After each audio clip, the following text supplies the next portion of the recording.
100% fees రాయితీతో AI నేర్చుకోవాలనుకుంటున్నారా? Attend Quality Thought gen AI test 2025. 30. Hi guys, welcome to iDream. నేను మీ చాణక్య. బలగం సినిమాలో ఉన్న ఆర్టిస్ట్ అందరూ కూడా బలగం ముందు బలగం తర్వాత అన్నట్టు మనం చెప్తూ ఉంటారు కదా.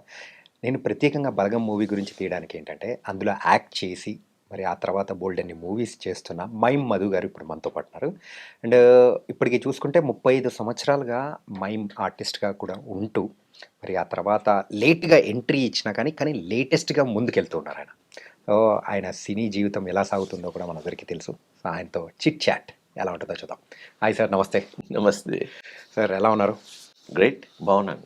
సార్, మిమ్మల్ని చూసేటప్పటికి ఆ బలగం ఫ్రేమ్స్ అండ్ ఆ క్యారెక్టరైజేషన్ అందరికి మైండ్లో ముద్ర పడిపోయింది. యా, సినిమా కంటెంట్ అండ్ అందరికీ చెప్పాల్సిందే ఉంది, మీరే చెప్తున్నారు. అవును. Before and after, so how is the life of Balagam? నాకు బలగం ద్వారా జనాలకి ఎక్కువగా రీచ్ అయింది నిజమే, కానీ నా జర్నీ ఆకాశవాణి నుంచి స్టార్ట్ అయింది. ఆకాశవాణి మూవీ, దానివల్ల నాకు బలగం వచ్చింది. ఓకే. తర్వాత బలగం చూసి నన్ను ఎవరు గుర్తుపెట్టలేదు. కమర్షియల్ సినిమా వేరేది సరిపోతా శనివారం, సో అట్లా వెళ్తున్నప్పుడు జనాలకు తెలిసింది. ఈవెన్ బలగం సినిమా చూసేటప్పుడు నేను ఆడియన్స్లో కూర్చున్నాను, ఆడియన్స్ ఎవరు నన్ను గుర్తుపట్టలేదు. ఓకే. సో నాతో చెప్తున్నారు, బా తమ్ముడు మా కాళ్ళ మీద పడుతున్నాడు అని ఏడుస్తూ మాట్లాడిన వాళ్ళని నేను చూశాను. నాతోనే మాట్లాడారు, బట్ నేనే అని కూడా వాళ్ళకి తెలియదు. సో ద పాయింట్ ఏంటంటే, జర్నీ ఎప్పుడెక్కడ టర్నింగ్ అవుతుందో తెలియదు. సో ఇతనైనా మీరైనా ఆ రికగ్నైజేషన్ రావడానికి నాకు మిగతా ఆర్టిస్టుల కంటే నాకు ఎక్కువ సమయం పట్టింది. ఓకే. కానీ పేరు మైమ్ మధు అంటే అందరికీ దాదాపుగా ఆర్ట్ పరంగా పరిచయం ఉన్న, యాజ్ ఎ యాక్టింగ్ టీచర్గా మిగతా వెళ్ళిన తెలుగు ప్రేక్షకులందరికీ చాలా ఎక్కువ మందికి రీచ్ కావడానికి గల కారణం మాత్రం బలగం. ఓకే సార్, సో యాక్టింగ్ టీచర్గా ఉన్నారు, అలాగే ఏంటంటే మైమ్ సుమారు 35 సంవత్సరాలు అంటే it's not an small thing. కానీ ఇన్ని ఆర్ట్స్ తెలిసిన వాళ్ళు సినీ రంగంలోకి మీరు ఎంట్రీ ఇవ్వడానికి ఎందుకంత టైం తీసుకున్నారు అనుకోవచ్చు? అంటే నా మెయిన్ ప్యాషన్ ఈజ్ టీచర్గా నేను వెళ్ళాను, పెర్ఫార్మర్కి వెళ్ళినాను. And I'm the first Indian to receive the international mime scholarship. Okay. And world mime థియేటర్కి ఎంపికైనటువంటి 2వ ఆసియావాసిని. And Ustad Bismillah Khan Sangeet Natak Akademi award given by government of India. ఈ ఫీల్డ్లో, మైమ్ ఫీల్డ్లో ఫస్ట్ పర్సన్ నేను. నా నుంచి ఆ నేషనల్ అవార్డు స్టార్ట్ అయింది. And at the same time నాకు మైమ్ తప్పించి ఇంకా ఏమీ కనబడేది కాదు. కాకపోతే చాట్ల శ్రీరాములు గారు, దీక్షిత్ మాస్టర్ గారు, మిగతా తెలుగు థియేటర్ పీపుల్స్ వాళ్ళందరూ, మోహన్ గారు, వీళ్ళంతా ఏం చేశారంటే, నాటక రంగం లోపల ఎప్పుడైతే చేసామో, తర్వాత నేను థియేటర్ ఆర్ట్స్ వేసిన తర్వాత నాటకాలు వేయడం, తర్వాత డబ్బింగ్ రావడం, బిందు నాయుడు గారు, మంజుల నాయుడు గారు ఎప్పుడైతే ఫిలింకి మనని టీవీ వైపు నాకు పరిచయం చేసినారు. సో దెన్ ఈవెన్ దో నాకు సపోర్ట్గా, మైమ్కి సపోర్ట్గానే నేను టీవీ చేశాను, డబ్బింగ్ చేశాను, కానీ అది మెయిన్ కెరీర్గా నేను ఎప్పుడు దానికి వెళ్ళలేదు. ఓకే. బట్ అనుకోకుండా ఆకాశవాణి మూవీ రావడం వల్ల, అండ్ అశ్విన్ అని is wonderful director, young director, అతను మొదటి సినిమా, అది సినిమా థియేటర్లో రిలీజ్ అయితే I should get national award అనేంత గొప్ప సినిమా. ఓకే. దాంట్లోనే RRR మూవీ కూడా జరిగింది షూట్ కొంతకాలం. ఓకే. సో అండ్ రాజమౌళి గారు స్టూడెంట్ తను, అండ్ అద్భుతమైన సంగీతం ఉంటుంది, అద్భుతమైన సెట్ ఉంటుంది. సముద్రకని గారితో full length role, it's you can say main lead. ఆ చెట్టు ఊడలతో రేడియో మీద చాలా అద్భుతమైన స్టోరీ. అది సోనీ లీవ్లో ఉంది. సో చాలా మంది టెక్నీషియన్స్కి, ఆర్టిస్టులకి నన్ను సినిమా వైపు పరిచయం చేసింది. సో అక్కడ నుంచి ఇదే టైంలో మా ఆవిడ, నేను, నా కూతురు, మేము ఫ్రాన్స్కి షిఫ్ట్ అవుదాం అనుకున్నాం. ఎందుకంటే ఆఫ్టర్ కరోనా వల్లనే అది సినిమా థియేటర్లో రిలీజ్ కాలే. సో దెన్ ఆ తర్వాత గాలి సంపత్ అనే మూవీ అనిల్ రావుపూడి గారి నిర్వహణలో జరిగింది. ప్రొడక్షన్లో తీసుకున్నారు. తర్వాత అందులో రాజేంద్ర ప్రసాద్కి మైమ్ నేర్పించడం, అందులో విలన్గా ఒక చిన్న పాత్ర చేయడం, వాళ్ళు అవకాశం ఇవ్వడం వల్ల నాకు ఆగిపోయా. ఆ తర్వాత ఇంకో ఇయర్కి వెళ్దాందే అనుకునే అంత లోపల చోర్ బజార్, తర్వాత బలగం, దెన్ ఇక్కడ కొన్ని సెలబ్రిటీ పీపుల్ అండ్ కొంతమంది యంగ్స్టర్స్కి నేను మైమ్ అండ్ థియేటర్ యాక్టింగ్కి సంబంధించిన క్లాస్ చెప్పడం ఇవి ఉండిపోయా. తర్వాత opportunities after Balagam and I got A open అయింది. సో అట్లా నేను ఇండస్ట్రీకి రావాలనే ఆలోచన లోపల ఉన్న దానికోసం నేను ప్రత్యేకమైనటువంటి కృషి చేయలేదు. ఓన్లీ మైమ్ మీదనే ఉన్నాను. సో నేను ఎప్పుడు నా మనసుల లోపల సరైన టైం వచ్చినప్పుడు అప్పుడే అవి జరుగుతాయని నేను ఆలోచించేవాడిని. బట్ నా ఆర్ట్ ఫామ్ని నేను డెవలప్ చేసుకోవడానికి ఏమేమి చేయాలి అవన్నీ చేస్తూ పోయాను. మీ లైఫ్లో నాకు తెలిసినంత వరకు అనిల్ రావిపూడి గారు విలన్గా అయ్యారేమో. ఏ అంటే ఆయన గాలి సంపత్ మూవీ సో ఇవన్నీ ఇవ్వడంతో ఫ్రాన్స్లో సెటిల్ అవ్వాల్సిన మైమ్ మధు గారు ఇండియాలో ఉండిపోవాల్సి వచ్చింది. అంటే I should say thanks because France it's okay. There is several reasons. నేనేమనుకుంటున్నానంటే రీజన్ ఒక పేరుకు మాత్రమే ఉంటుంది కావచ్చు, కానీ అనేక సందర్భాలు ఉన్నాయి. ఇప్పుడు ఆయనతో పాటు కాలం ఎంత ఒక నెల రోజులు, కానీ ఆ సినిమా డిజాస్టర్, అదేమంత పెద్ద ఆడలేదు గాలి సంపత్ సినిమా. కానీ నాకు ఆర్టిస్ట్గా పర్ఫార్మెన్స్గా నాకు మంచి పేరు వచ్చింది. కానీ పాయింట్ ఏంటంటే నాకు అప్పటికి అనిల్ రావిపూడి గారు అంటే తెలియదు. పక్క నుండి అనిల్ రావిపూడి గారు అంటే ఎవరు అని నేనే అడిగా. అంటే నాకు ఇండస్ట్రీ నాకు కొత్త.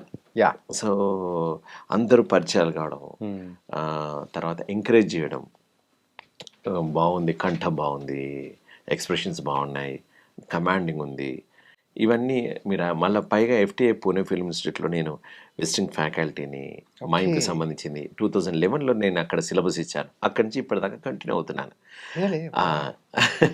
సో కనుక what happened then obviously they needed quality actors. So వాళ్ళు ఎంకరేజ్ చేయడం, ఆహా బాగుంది. సో అట్లా స్టెప్ బై స్టెప్ సో ఒకరి తర్వాత ఒకరు అందుకున్నట్టుగా they given me a proper pushup. అది నేచర్గా వాళ్ళకి నా అవసరం ఉంది, నా అవసరం వాళ్ళకుంది, వాళ్ళ అవసరం నాకుంది. సో పాత్రలు పిలుచుకుంటే అని నేను నమ్ముతాను. దానే పే కానే వాళ్ళ నామ్ లిఖా హై. నాకు ఇక్కడ తినాలని రాసింది, నా ఇక్కడనే పని చేయాల్సి, అందుకోసం ఇక్కడ పోయాను. That's it. Nice sir. And మీ యొక్క ఫిలిమోగ్రఫీ కానీ సో మీ ఇంతకుముందు మీరు చేసిన ఆర్ట్ ఫామ్స్ అవార్డ్స్ అన్నీ వింటుంటే రియల్లీ వీఆర్ వెరీ సర్ప్రైజ్డ్. నేనైతే చాలా పెద్ద సర్ప్రైజ్ అవుతున్నా. It was very nice. And coming to the Saripodhaa Sanivaaram, so మీకు దాని తర్వాత కూడా మంచి పేరు తీసుకొని వచ్చినది సరిపోదా శనివారం మూవీ. అందులో SJ సూర్య గారికి ఎప్పుడు కోపం వచ్చినా కానీ తీసుకెళ్ళిపోయేది మిమ్మల్ని. గుళ్ళో గంట కొట్టాడు మిమ్మల్ని కొడుతూనే ఉంటాడు.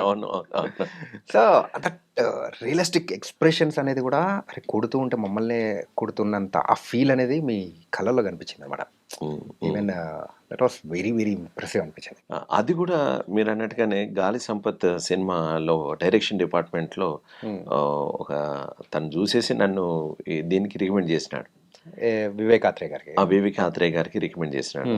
తర్వాత వివేక్ ఆత్రేయ గారికి కూడా హీరో విష్ణు గారు అనేవారట, మైమ్ నేర్పుతున్నారండి రాజేంద్ర ప్రసాద్ గారికి, తను అద్భుతంగా చేస్తున్నాడు అండి అని విష్ణు గారికి వివేక్ ఆత్రేయ గారికి చెప్పారట. డైరెక్ట్ గారే నాకు చెప్పినారు, నాకు మీ పరిచయం అట్లా వారి ద్వారా తెలిసిందండి అని. సో అంటే ఎప్పుడు ఎక్కడ ఏ విధంగా కనెక్షన్ ఉంటుందో తెలియదు. So if you do honest work then automatically it comes. So మీరు చెప్పినట్టుగా ఆ పాత్ర చిన్నదా పెద్దదా, డైలాగ్స్ ఉంటాయా ఉండా, ఎవరితోటి కాంబినేషన్,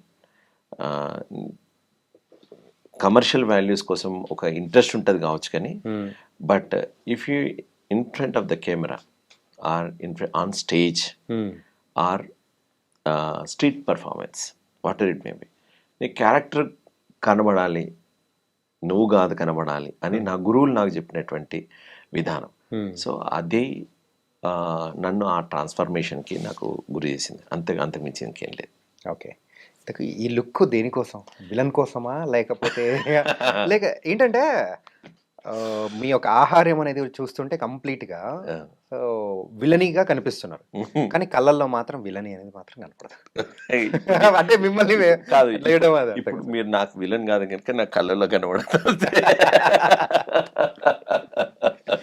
ఓకే. ఈ లుక్ దేనికోసం అనుకోవచ్చు. ఈ లుక్ యాక్చువల్గా ఏంటంటే ఒక మూవీకి మెయిన్ విలన్ గా చేశా. ఓకే. సో అయిపోయిందా సార్? కంప్లీట్ అయిందా? కంప్లీటెడ్ ఆ! దట్ ఆ కంటిన్యూటీకి వేరే మూవీకి వచ్చింది. సో ఆ నుంచి ఇంకో మూవీ వచ్చింది. అట్లా వరుసగా బుచ్చిబాబు గారు చేస్తున్నటువంటి రామ్ చరణ్ గారి Okay. దాంట్లో ఒక చిన్న వేషం, మంచి వేషం, హ్మ్. ఒక ట్రాక్ ఉంది అందులో. తర్వాత ఫౌజీ సినిమా ప్రభాస్ గారు. ప్రభాస్ గారితో దాంట్లో ఒక మంచి ట్రాక్. హ్మ్. అండ్ అనురావుపూడి గారితో జస్ట్ వన్ స్కెడ్యూల్ అయిపోయింది, గోయింగ్ టు సెకండ్ స్కెడ్యూల్. హ్మ్. I'm sure it's going to be history. Prabhas గారు అండ్ హనీరావు గారు. హిస్టరీ అది ఒక్కొక్కరు కాంట్ ఇమాజిన్. డైరెక్టర్ గారు మా అందరికి 30 కేజీల గొలుసు, రియల్ గొలుసులతోటి వేసి యాక్ట్ చేస్తున్నారు. ఏంటి sir? 30 kgs 30 chain. kgs chain, sir. So and are really fortunate and I'm very happy to working with అనురావుపూడి గారు. ఓకే. అమేజింగ్. అండ్ ఆ సెట్లోకి వెళ్ళగానే ఆ! అద్భుతమైన ఫీలింగ్. అండ్ రీసెంట్గా ప్రభాస్ గారిని చూసా. హ్మ్. నేను ఎంత ఎవరిని మామూలుగా ఎగ్జైట్మెంట్ అంత ఫీల్ కాలే, కానీ ప్రభాస్ గారు వాళ్ళందరూ కలిపి డిఓపి గారు పెట్టిన షాట్ అండ్ అనురావుపూడి గారి విజన్ హ్మ్. వేరే లోకంకి తీసుకెళ్తుంది. సో అది ఫౌజీ ఒక అంటే వార్ బ్యాక్‌గ్రౌండ్‌లో జరిగే ఒక ఏదైనా కావచ్చు. చాలా స్మార్ట్ సార్. చాలా స్మార్ట్. ఏదైనా కావచ్చు. It's going to be the very historical. I'm sure it's going to be super. So అది పెద్ద పాత్ర కంటిన్యూస్‌గా ఉంటుందా?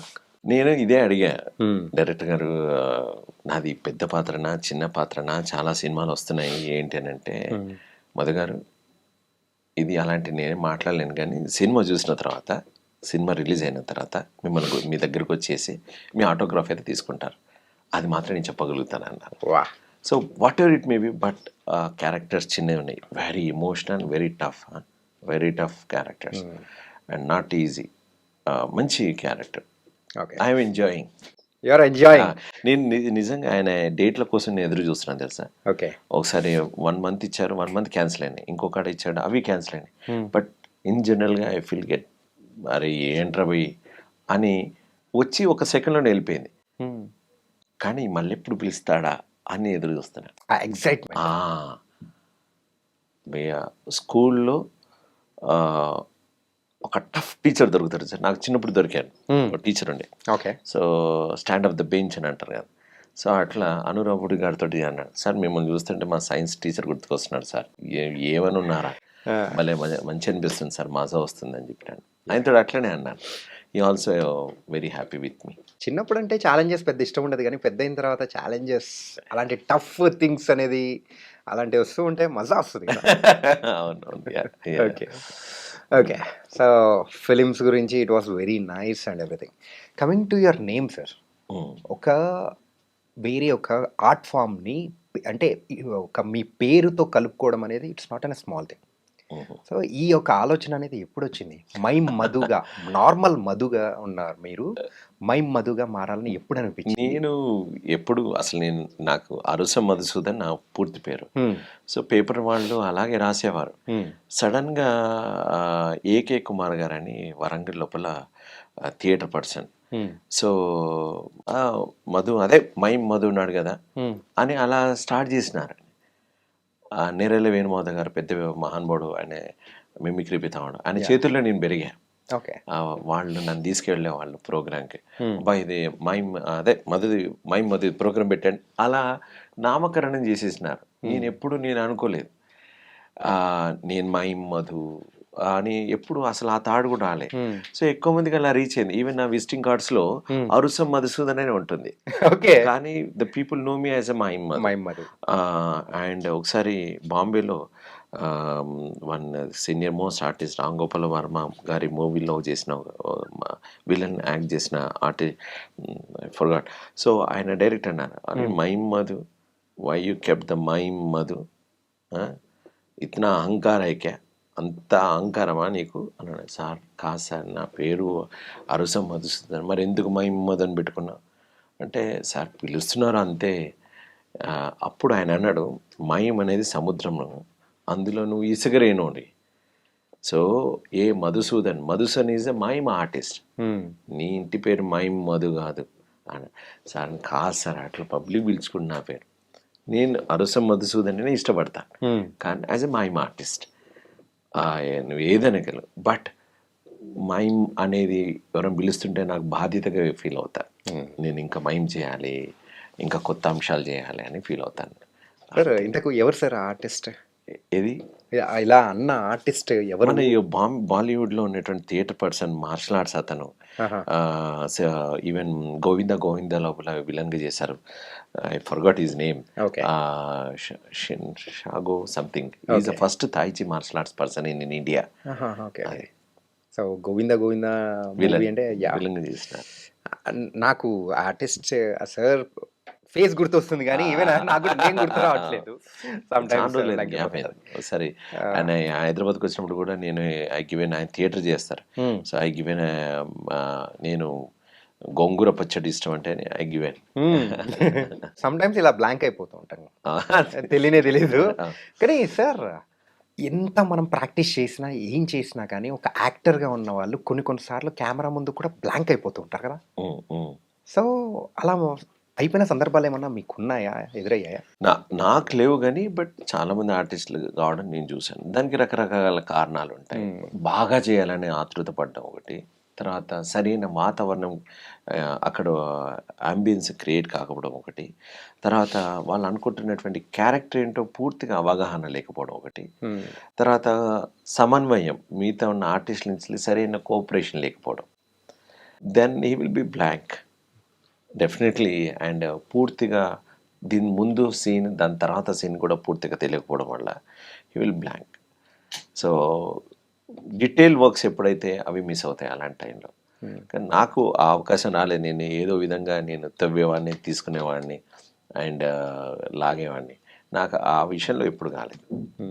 కాకపోతే లెర్నింగ్ ప్రాసెస్ లోపల any human being we will ఒకసారి స్ట్రక్ అవుతుంటాం, ఎంతకంటే బాగా చేయొచ్చు, ఈ బాగా చేసిన మిస్ అవుతుంటాం. ఇవంటి తర్వాత మనం చూసి నేర్చుకుంటుంటాం.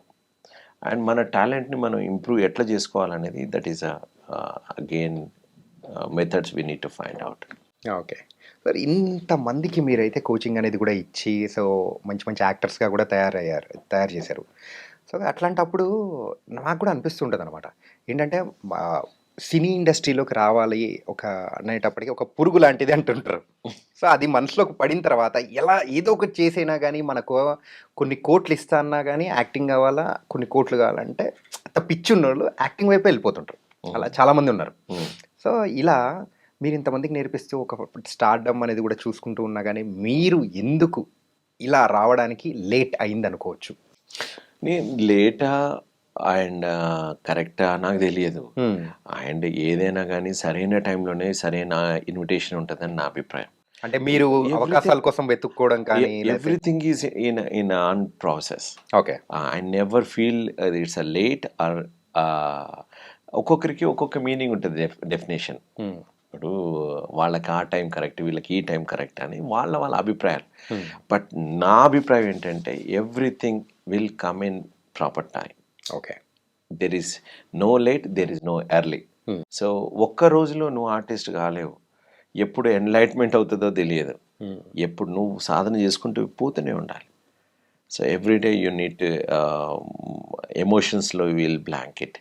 You need to start local how to get it.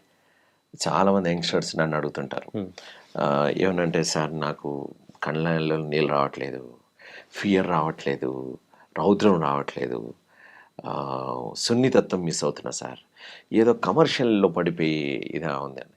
So ఎవరైనా యాజ్ అన్ ఆర్టిస్ట్ యంగ్స్టర్స్ అందరూ మామూలుగా నన్ను అడుగుతున్నప్పుడు నేను ఒకటే సమాధానం చెప్తాను. ఎంఎస్ రామారావు గారి సుందరకాండ, వినయ,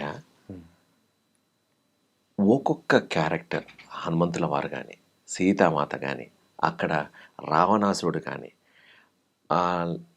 అక్కడ ఎగిరి లంకకి వెళ్ళినప్పుడు లంకినికి వాళ్ళకి మధ్య ఉన్నటువంటి సంభాషణ కానీ, మధ్యలో ఎవరైతే చంపుకొస్తున్న విధానం కానీ, తర్వాత హనుమంతుల వారు వెతికిన విధానం కానీ, తర్వాత సీతామాత బాధపడి ఆయనతో తన జడతోనే తన ఉరి వేసుకొని అని అన్నప్పుడు పైనుంచి చూస్తున్న ఎట్లా అమ్మకి నేను చెప్పాలి, నన్ను నేను ఏ విధంగా పరిచయం చేసుకోవాలి అని సందిగ్ధమైనటువంటి స్థితి కానీ, తర్వాత చెప్పేటప్పుడు ఆర్తిత అమ్మా నేను ఇలా వచ్చా అని చెబుతున్నప్పుడు కానీ, ఇట్లా మనం అది డీటెయిల్గా ఒక్కసారి మనసు పెట్టి విన్నాం అనుకోండి, మనలో తెలియని భావావేశం చెప్తుంటేనే నాకు రోమాంచితం పులికిస్తాయి.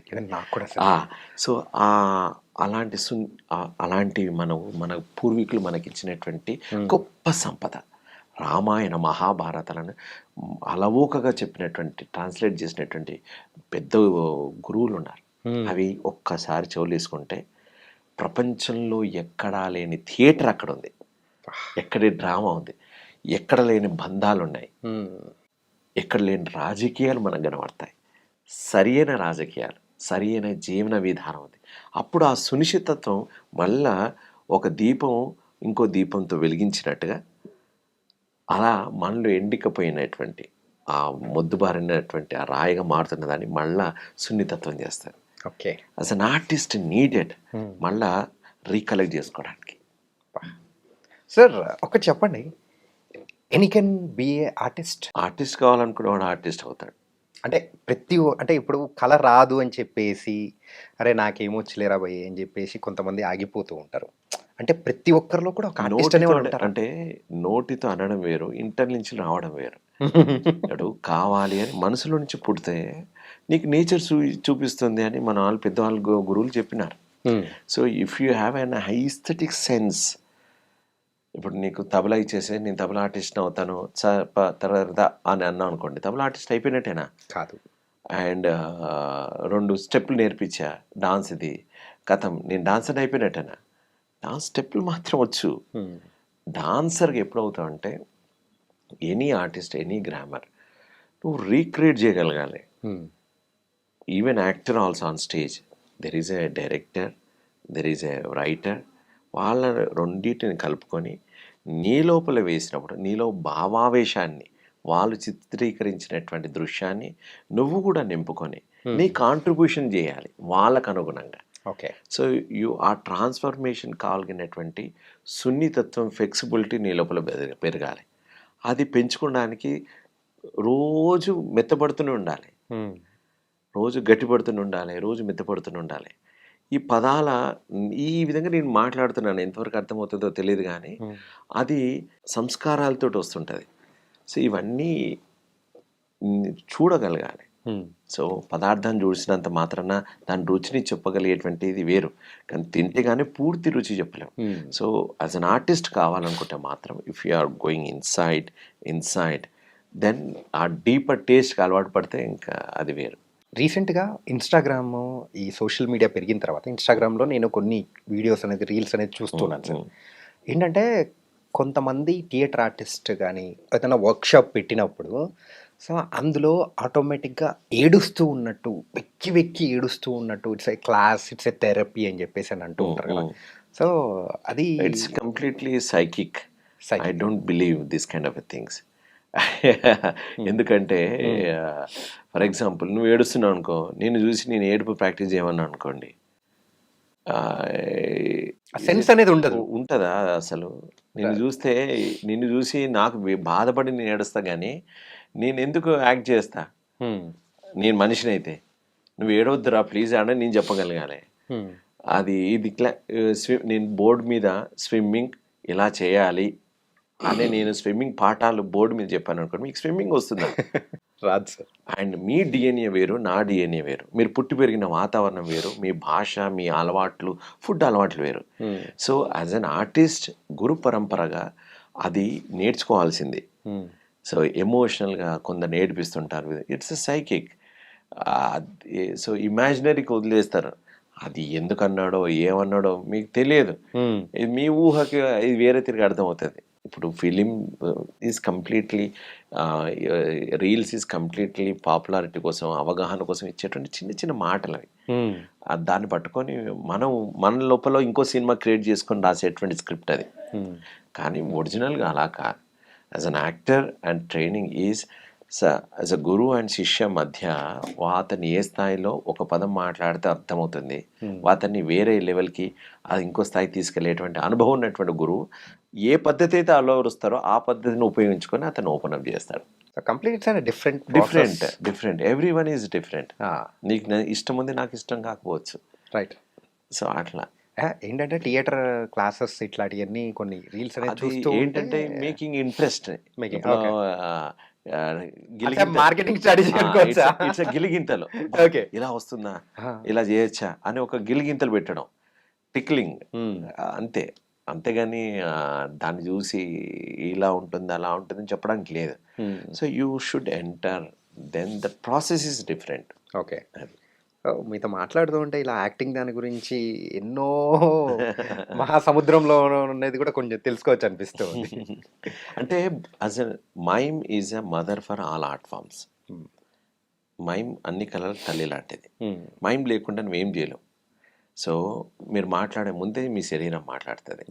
ఆ బాడీ లాంగ్వేజ్ అనేది స్పీక్స్ ఎ లాట్. మీ కళ్ళు మాట్లాడతాయి, మీ చేతులు మాట్లాడతాయి, మీ చూపు మొత్తం మాట్లాడుతుంది. సో కనుక నీ శరీరం నీ ఆధీనం లేకపోతే నువ్వు యాక్ట్ చేస్తావు. సో నీ ఆవేశం, సాత్వికాభినయం, శారీరకాభినయం రెండు నీ ఆధీనంలో ఉండాలి. ఈ రెండు ఆధీనం ఉన్న తర్వాతనే వాచికం వస్తుంది. వాచికం కూడా నువ్వు పదాలు ఇవన్నీ గ్రామర్ని ఏ విధంగా పలుకుతున్నావు, ఎక్కడ పాజ్, ఎక్కడ, ఇవన్నీ మళ్ళీ నెక్స్ట్. ఫస్ట్ ఆవేశం, భావావేశం, సాత్వికాభినయం, శారీరకాభినయం, ఈ రెండు కలవాలి. అండ్ సాత్వికాభినయంలో కూడా ఇన్నర్గా మీ జర్నీ ఉండాలి. మీరు కన్నీళ్ళంటే తెప్పించుకోగలగాలి. అన్నిటికంటే కష్టమైంది ఏంటి తెలుసా? రోమాంచితము, స్వేదం, ఇది అనుభూతులు. ఈవెన్ నువ్వు చెబితే రోమాలు కూడా నెక్కబడుచుకోవాలి. ఇప్పుడు ఇది నార్మల్గా ఉంది, నేను చెప్తే నా వెంట్రుకలు కూడా నిలబడతాయి. లుక్ నార్మల్ ఉంది కదా, you say it's open. Then if I want this one, రోమాలు ఎక్కబడుచుకొస్తాయి. సో ఇది గొప్పతనం కాదు. పాయింట్ ఏంటంటే, ఇది ఎందుకు చెప్తున్నానంటే, as an artist you should be in control everything. నువ్వు తినే తిండి, నువ్వు మాట్లాడేవి, వినేవి, నీ యొక్క ఎనర్జీని, నీ యొక్క పంచవాయువులను ఏ విధంగా యాక్టివేట్ చేయగలుగుతావు, ఏది అయితే నీకు కరెక్ట్గా ఉంటుంది, ఏదైతే నీకు అందంగా ఉంటుంది, ఏదైతే నీకు సూట్ కాదు, ఇవన్నిటి మీద అవగాహన పెంచుకుంటూ పోతూనే ఉండాలి. ఓకే. అది ఒకప్పుడు సూట్ అయింది, ఇప్పుడు సూట్ కాకపోవచ్చు. So every day is a learning process. ఒక చిన్న సైజ్ క్లాస్ చూపించేసారు. అంటే సింపుల్ చెప్పాలంటే ఎవరికైనా కానీ రోమాలు నిక్క పొడుచుకోవాలి ఇలాంటిది ఏదన్నా అంటే ఇది ఇట్స్ ఓన్లీ ద 2 seconds. నేనేం, but once my mind is started then it's comes.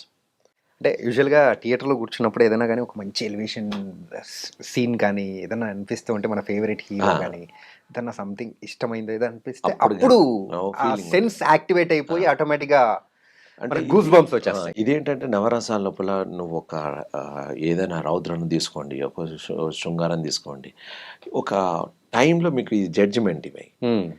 So వీరావేశం తీసుకున్నా కానీ, ఏదైనా వీరరసం తీసుకున్నప్పుడు అన్నప్పుడు ఇది అంతవరకు ఊరికే గొంతు తట్టను, ఇదే గొంతు,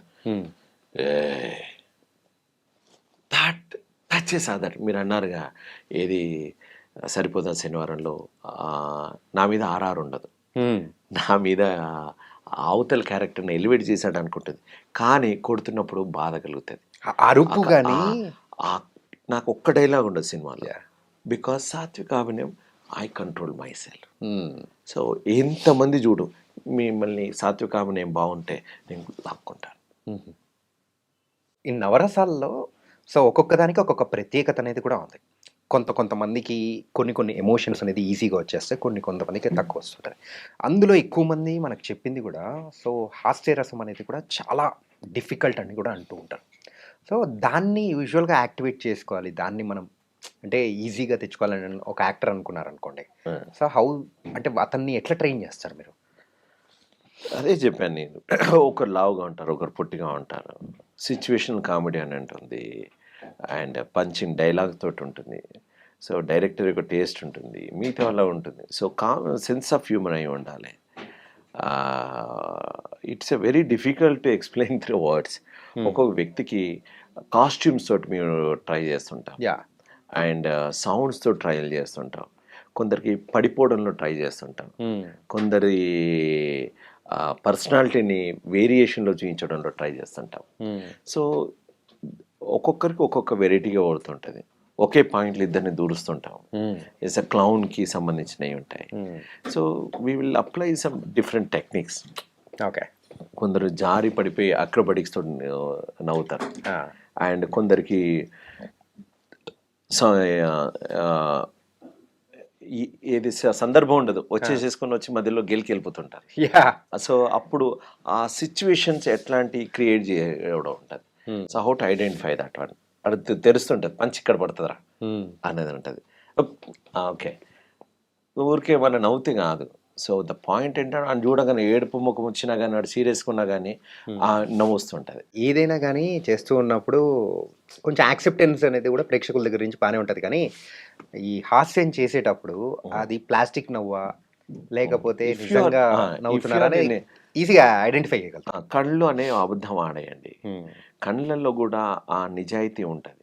శరీరంలో ప్రతి పార్ట్ అబద్ధం ఆడతది. కళ్ళు తప్పించి. కళ్ళు ఆడవా సార్? కళ్ళు ఎప్పుడూ అబద్ధం ఆడవు. ఓకే. కళ్ళు ఒక్కటే అబద్ధం ఆడవు. సో, మీకు బాధ ఉన్నా గానీ బాధనే చెప్తది గానీ సంతోషం చెప్పలేదు. కళ్ళు బాధలో ఉన్నాయనుకోండి, అదే ఆనందంతో ఉన్నాయనుకోండి, ఎదురు చూపుతూ ఉంటున్నాయనుకోండి. So, eyes is completely different ఉంటుంది. కానీ కన్నీళ్ళు ఉన్నంత మాత్రాన దుఃఖం గాదు. కన్నీళ్ళు ఉన్నంత మాత్రాన ఆనందం గాదు. అదే this part is completely different. And this part is completely different. Sir, కళ్ళనేది ఎప్పుడు అబద్ధాలు ఆడవు కదా సార్? శరీరంలో ఓన్లీ నిజం చెప్పేది కళ్ళు మాత్రమే. లిప్స్ చెప్తాయి. కళ్ళలో బాధ పెట్టుకొని ఇలా జీంచొచ్చు. కింద లిప్స్ మాత్రం నవ్వుతున్నా గానీ కళ్ళల్లో దుఃఖం ఉంటుంది. So, this part is different. ఇక్కడ నవ్వొచ్చినా గానీ కళ్ళల్లో దుఃఖం మాత్రం తెలిసిపోతూనే ఉంటుంది. సో, కనుక శరీరంలో ఏదున్నా అబద్ధం ఆడకుండా నిజం చెప్పేది ఓన్లీ కన్ను మాత్రమే. లుక్.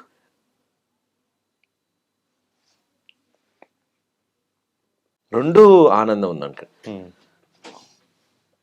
అదే కళ్ళల్లో బాధ పెట్టుకొని బయటికి చెప్పొచ్చు. Okay sir. ఇంకొంచెం టీయర్స్ పెట్టుకొని సార్. ఓకే. ఇంకొంచెం లోపల బాధ ఉంటది. కానీ కళ్ళ నుంచి నీళ్ళు రా. సార్ బాగున్నారా? కానీ కళ్ళు వేరే మాట్లాడుతుంటాయి. కళ్ళు మాట్లాడతాయి. కానీ ఈ పాట వేరు, ఈ పాట వేరు. ఇప్పటికి దుఃఖం వేరు. సో, దిస్ ఈజ్ ఆల్సో వాయు. ఇప్పుడు మీకు రోమాంచిత వేద చేశాం. ఇప్పుడు కళ్ళ నుంచి నీళ్ళు వచ్చాయి. Within 2 seconds. 2 సెకండ్స్ అదే. So, if you feel the వాయువు ఎక్కడ నాడీ మండలం మీద పనిచేస్తుందో దాని తగ్గట్టు యాక్టివేట్ అవుతుంది.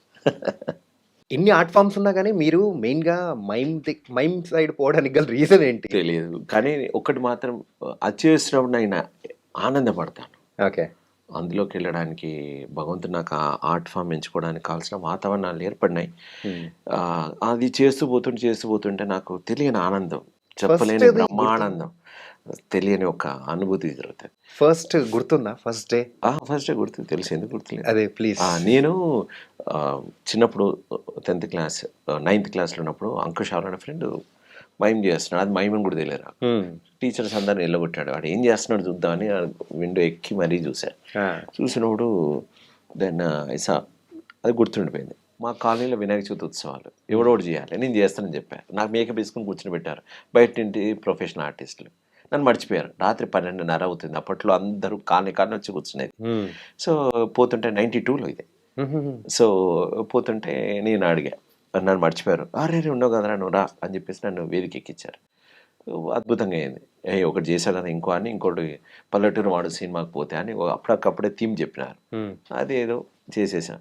అది ఇంకా నచ్చింది వాళ్ళకి. రాత్రి అందరం పడుకున్నాం ఆర్టిస్టులు వినాయక చవితి దగ్గర మండపంలో. సో ఎవడో పొట్టిగా లావుగా ఉన్నాడు వాడు మాత్రం వదలగొట్టాడు. ఆ అమ్మాయి వాడు ఎవడో కాదు వీడే. తమ్మి మస్తు చేసినవరా నువ్వు, మంచి భవిష్యత్తు ఉంది. ఆ మాట నాకు కిక్ ఇచ్చింది. Then I started.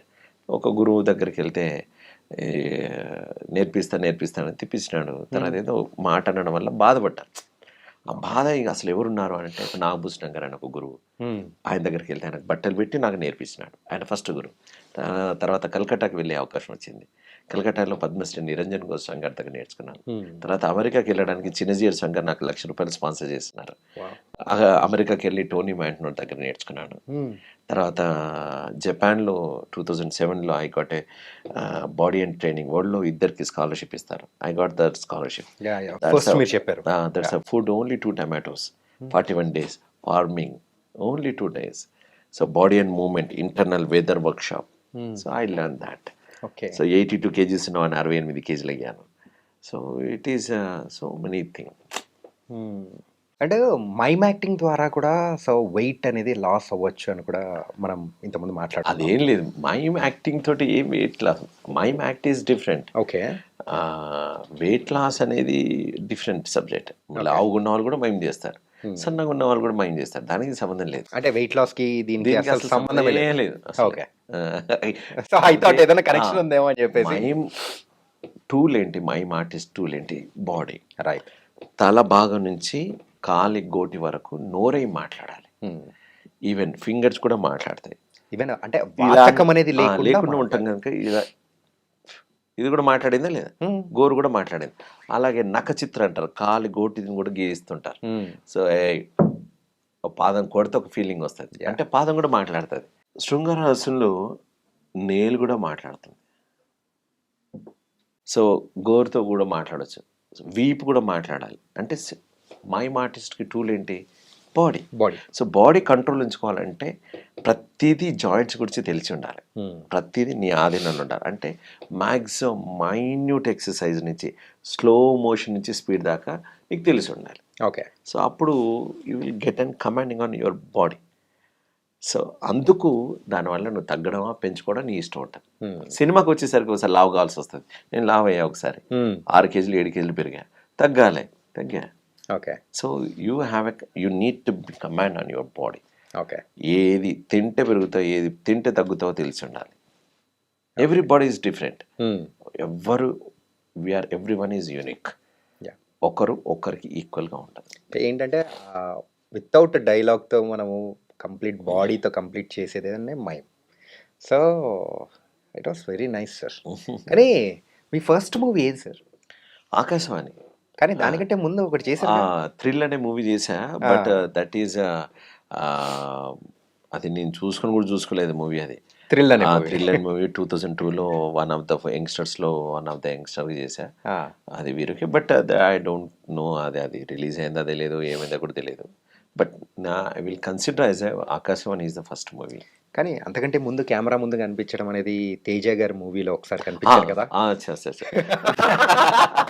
అది యాజ్ ఎ మైమ్ ఆర్టిస్ట్గా చేశా. యాజ్ ఎ మైమ్ ఆర్టిస్ట్గా తేజ గారు నన్ను ఒక మూవీకి, ఒక చిత్రం మూవీ లోపల చిన్న మైమ్ పార్ట్లో పిలిచినారు. సో నేను జెన్నీ గారు కలిసి ఒక చిన్న సీన్ చేశాను. ఓకే. అంటే కాదే చిత్రం మూవీలో సో ఒక చిన్న పార్ట్ అనేది కూడా ఉంటుంది కాలేజ్లో. మైమ్ మేకప్ వేసి పబ్లిసిటీ చేసినారు. ఈవెన్ ఒక చిత్రం కూడా అలాగే చేసినారు ఆయన. ఓకే. కానీ చిత్రం ఈజ్ మైమ్ మేకప్ అంతే. Didn't done any mime in the movie. Okay. I thought చిత్రం మూవీనే మీ ఫస్ట్ మూవీ అని నేను అనుకున్నాను. కాదు. సో ఒక చిత్రం. ఓకే. ఏదైతే ఉంది 2 నెలల చిత్రం ఉంది. Nice sir. మీరు హాస్యప్రియుల సినిమాల అభిరుచుల విషయానికి వచ్చేటప్పటికి, లేకపోతే ఏ టైప్ ఆఫ్ ప్రోగ్రామా? ఏది బాగుంటుంది అంతే, అదేం స్పెసిఫిక్ ఏం లేదు. As an artist I feel ఏది ఈస్థెటిక్ గా బాగుంది అంతే. కానీ రీసెంట్ టైమ్స్లో మీరు ఎవరి పర్ఫార్మెన్స్ ఏదైనా మూవీ చూసి బాగా థ్రిల్ అయిపోయారు, వా అని అనిపించిన సందర్భం ఏదైనా ఉందా? ఎవ్రీవేర్ సో మెనీ ఆర్టిస్టులు కమింగ్ ప్రతి ఒక్కరు చాలా కష్టపడుతున్నారండి. అల్లు అర్జున్ గారు కావచ్చు, ఎన్టీఆర్ గారు కావచ్చు, అండ్ రామ్ చరణ్ గారు కావచ్చు, ప్రభాస్ గారు కావచ్చు, ఎవ్రీవన్ వాళ్ళ ఓన్లో ఇప్పుడున్న తరాన్ని చాలా విపరీతమైన కష్టంతో వాళ్ళు మెప్పించడానికి అనేక పంథాల్లో వెళ్తున్నారు. వాళ్ళ ఉన్న కమర్షియల్స్ తోటి కానీ వాళ్ళతోటి. సో బయట నుంచి అదర్ స్టేట్ నుంచి వస్తున్న ఆర్టిస్టులు కావచ్చు, మలయాళం ఆర్టిస్టులు కావచ్చు, కన్నడ ఆర్టిస్టులు కావచ్చు, తమిళియన్ కావచ్చు, ఎవ్రీవన్ ఈజ్ బాలీవుడ్ నుంచి వస్తున్న వాళ్ళు కావచ్చు. They are trying and I'm enjoying that's it. కానీ సార్ ఈ క్వశ్చన్ అనేది అడిగే సందర్భం అనేది కూడా నాకు ఎక్కడ రాలేదు. సో మీ దగ్గర వచ్చింది. వేరే లాంగ్వేజెస్ నుంచి కూడా మన లాంగ్వేజ్లో వర్క్ చేయడానికి చాలామంది వస్తుంటారు, ఇక్కడి నుంచి అటు వెళ్తూ ఉంటారు. కానీ without language knowing how they will perform in front of the camera, నాకు ఇదే కొంచెం డౌట్. ఏంటంటే ఎగ్జాక్ట్గా దానికి సంబంధించినట్టు చెయ్యడం అనేది అంటే ఆ సందర్భానికి తగ్గట్టు తీసుకురావడం ఎక్స్ప్రెషన్స్ అనేది కూడా it's not a small thing. So దాని గురించి లాంగ్వేజ్ ఉన్నప్పుడు ఉండేటువంటి తీయదనం, మాట్లాడడం ఉండేటువంటి డెప్త్ లాంగ్వేజ్ లేకుండా ఉన్నప్పుడు రాదు. అది 100% ష్యూర్. కొందరు డైరెక్టర్లు వాళ్ళతో ఇది camera acting, you can do magics. So ఆ ఫీల్కి దగ్గరగా మిస్ కాకుండా help of the music, help of the other angles they are doing. It's అది risk of a director. Okay, తన యొక్క ప్రజెన్స్ని మిస్ కాకుండా ఉంచుకోవడం కోసం చేసేటువంటి ఒక డైరెక్టర్ యొక్క క్రియేటివిటీ, వాళ్ళ యొక్క అండ్ అది కొత్తదనం ఆడియన్స్ని ఏ విధంగా ఎంటర్టైన్మెంట్ చేయించాలి, అది అర్థం కాకుండా కానీ ఆ స్క్రీన్ ప్లే వేరే ఉంటుంది, అది డైరెక్టర్ గారికి తెలిసి ఉంటుంది. అందుకోసం వాళ్ళు వేరే రాష్ట్రం నుంచి వస్తున్న వాళ్ళు, ఇప్పుడు నేను బెంగాలీ మాట్లాడుతున్నప్పుడు ఒక తీరుగా ఉంటుంది, హిందీ మాట్లాడినప్పుడు ఒక తీరుగా ఉంటుంది. అదే మధ్యప్రదేశ్ నుంచి, ఉత్తరప్రదేశ్ నుంచి నేటివ్ హిందీ మాట్లాడిన వాళ్ళ శుద్ధత వేరే తీరుగా ఉంటుంది. అసలు ప్రాపర్ హిందీ అంటే అక్కడి నుంచే మనం తీసుకోవాలి. సో పాయింట్ ఏంటంటే ఇట్స్ నేటివిటీ. ఓకే, సో నేటివిటీకి ఉన్నవాడికి ఉన్నంత డెప్త్ పక్కవాడికి అంత డెప్త్ ఉండదు అందులో. కానీ ఇలా అరకొర లోపల కూడా అందాన్ని మనం చవి చూసినటువంటి డైరెక్టర్లు ఆ బ్యూటీ కోసం తీసుకుంటున్నారు. ఓకే, ఇది నా అభిప్రాయం. ఓకే, ఎందుకంటే వేరే లాంగ్వేజ్ వాళ్ళు కూడా సో మన తెలుగులో కానీ ఎక్కడైనా ఏమీరా ఏం చేస్తుంటే అని అన్నాను అనుకోండి, ఇది కొత్తగా ఉంది, ఏమిరా ఏం చేస్తున్నావు అని అనొచ్చు కదా. ఏమిరా ఏమి చేస్తావు అంటే అని అంటే ఇంకో యాస, ఒక బ్యూటీ. దట్స్ అ డైరెక్టర్ యొక్క జమ్. యూనో ఆ మాలలో ఈ పువ్వు పెడితే బాగుంటుంది, ఆ పువ్వు పెడుతుందో, ఇట్లా ఒక్కొక్క డైమండ్ కోయినూట్ అట్లా. అమరీష్ పూరి గారి ఐడియా ఉంది సార్? ఎందుకు ఐడియా లేదు, ఆయన తెలుగు మాట్లాడుతూ ఉంటే అప్పటి నుంచే చేశారుగా. దట్ వాస్ అంటే దానికి మనం అలవాటు పడ్డామా, లేకపోతే అదొక బ్యూటీ లాగా మనం కొత్తగా డైరెక్టర్ యొక్క విజన్. చాలా కొత్తగా అనిపించింది. ఇప్పటికీ మనం ఆయన్ని మనం తలుచుకొని సో అది మనం ఇంకా మాట్లాడుకుంటున్నామంటే అమరీష్ పూరి గారి బ్యూటీ. సో వాళ్ళు దర్శకులు వాళ్ళు ముందే ఊహించుకుంటారు కదా, ఈ విధంగా నా ప్రేక్షకులకి నేను ఇలాంటి విందు ఇవ్వబోవాలనుకుంటున్నాను, ఇది ఎక్స్పెక్ట్ చేస్తున్నాను, అందుకే ఇతను తీసుకుంటున్నాను అని క్లారిటీతో ఉంటారు అంతే. ఓకే, అండ్ యాజ్ అ యాక్టర్గా now you are going forward, doing an very good movies, and lineup అనేది కూడా బాగుంది. ప్రభాస్ గారితో సూపర్ అప్డేట్ అనేది కూడా ఇచ్చారు, అంతా బాగుంది. So what's next? ఎప్పుడన్నా మీకు మైండ్లో అలా వచ్చినప్పుడు what's next? I believe one door ఒక స్టెప్ ఎక్కితే కానీ ఇంకో స్టెప్ కనబడదండి. This is my gurus taught me. నువ్వు ఈ స్టెప్ ఎక్కితే కానీ ఇంకో స్టెప్ కనబడదు. సో నువ్వు ఈ స్టెప్ ఎక్కురా, ఆటోమేటిక్గా ఇంకో స్టెప్ కనబడుతుంది. సో నువ్వు కింది వైపు చూడకు, నువ్వు పైకి చూడు అంతే. సో నిన్ను తీసుకెళ్ళేటోళ్ళు ఎవడోడు వచ్చి తీసుకెళ్తుంటా, నువ్వు కష్టపడుతుంటా, ఎక్కడానికి ట్రై చేస్తుంటా అంతే. That only I know. ఇప్పటివరకు ఎన్ని మూవీస్ చేశారు సార్? 15 దాకా చేశాను. 15. ఇప్పటిదాకా after Balagam everything is almost every movie is a hit movie. Prominent role అనేది కూడా తీసుకొని వచ్చుకుంటూ మీరు కూడా వస్తూ ఉన్నారు. Had a great discussion, conversation కూడా ఇట్ వాస్ సంథింగ్ డిఫరెంట్గా కూడా అనిపించింది. So thank you so much Madhu garu. Really we had a very good conversation and నాకు ఇంకా బాగా ఉపయోగపడే కాన్వర్సేషన్ అని కూడా అనుకోవచ్చు. So thank you so much sir. ఇంకా మంచి మంచి క్యారెక్టర్స్ మమ్మల్ని అలరించాలని కూడా కోరుకున్నాము. Really thank you. Thank you.